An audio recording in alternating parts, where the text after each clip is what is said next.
Prima vittoria per 3-0 della stagione, primo successo da 3 punti e prima imposizione davanti al pubblico amico. La Savino del Bene non poteva scegliere una partita migliore del derby contro il Bisonte Firenze per sbloccarsi in questa annata, per fare quel click mentale citato nel post partita da Samantha Brisio, necessario per trasformare le qualità potenziali della rosa in punti in classifica. Subito in avvio la prima fuga sull'1-3 per il Bisonte, con la squadra di Caprara a provare a scrivere un copione avvincente della stracittadina.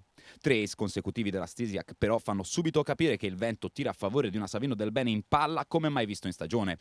Il muro di Scandicci lavora benissimo e sporca tutti gli attacchi delle bisontine. Stisiak e Pietrini martellano al servizio e il Bisonte fa fatica a costruire. Così sul 17-10 Savino del Bene. Caprara deve chiamare un time out. Il vantaggio scandicese però arriva addirittura a quota 9 punti sul 22-13 firmato da Stisiak e il set non può che chiudersi a favore di Scandicci, con Malinov a mettere la zampata del 25-18.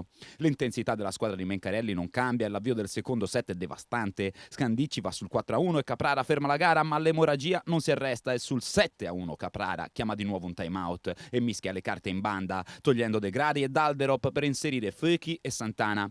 La mossa del neo CT dell'Olanda non funziona, la Savino del Bene balza 8 punti in vantaggio sul 10-2 e il vantaggio aumenta fino al 27, confezionato da un'ottima Scandicci guidata a muro da una super Stevanovic che chiude il set sul 25-17. Nel terzo set la resistenza del Bisonte è più coriacea. Nuacalo prova a mantenere la squadra in scia, ma Caprara è comunque costretto a fermare il match sul 16-11.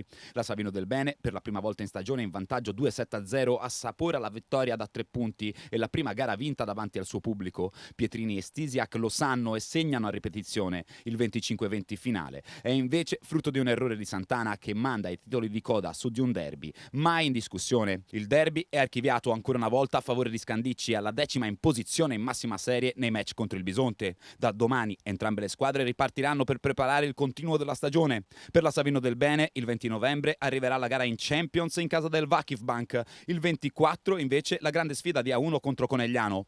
Firenze invece avrà una settimana di tempo per preparare la gara contro la Zanetti Bergamo di settimana prossima.